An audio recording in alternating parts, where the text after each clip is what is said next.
for New Comics Day. One of the last good DC comics, by the way. Man, they used to be, I'm going to tell you, from Rebirth up until a little bit before Bendis jumped on, right? Bendis jumped on, and then it's just like DC went totally downhill. I don't know what it is.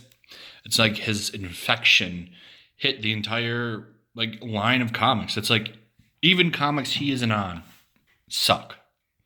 You got those female Furies coming in, all that kind of crap like that, and they're like, our sales are hurting. What should we do? Well, let's change everything that was successful. It doesn't make any sense. One thing they did do was make Detective Comics, though, really good. So this book, I've been reading Detective Comics for a while. I didn't like Tyrion the Fourth's run very much. I got kind of sick of it. I don't like the extended Bat family.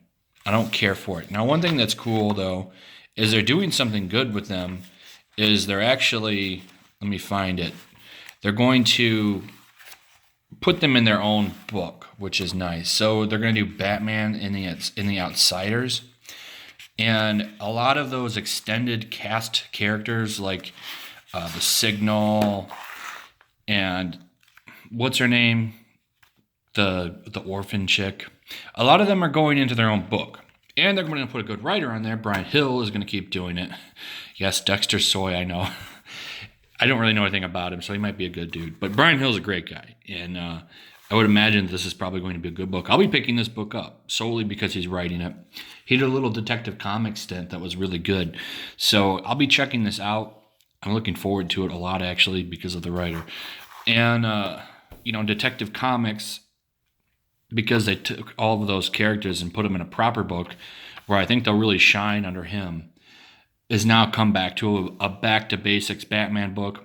Tomasi has been writing it. If you don't know who he is, he did the Superman run that when it was really good in Rebirth as an excellent run. He also did a lot of Batman and Robin, which was an excellent run. That was a great run, actually. Particularly, I believe he did write I don't remember, did he write Dick Grayson Batman and Damian Wayne Robin when that was a run? That was a spectacular run, by the way. If you didn't read that, that was some magical stuff. That was some of the more fun stories that I read.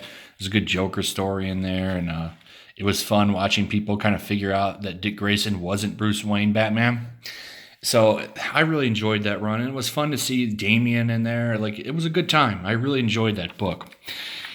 This is back to basics. So right when you open up, one of the first things you see is there's a mystery of these dead bats, and you see Batman working in his lab, kind of decipher what's going on. Why are all these bats dying, right? Like he's doing a whole detective thing, trying to figure it out. That's something that you don't see a lot anymore, and it's nice to see some mystery back in Detective Comics, where it should be.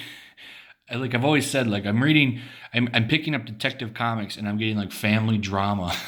It should be a detective story. That is the whole, fun thing about a Batman story is there should be some mystery, should be some crime, there should be some detective work going on. That's the fundamental core aspects of what make a good Batman story.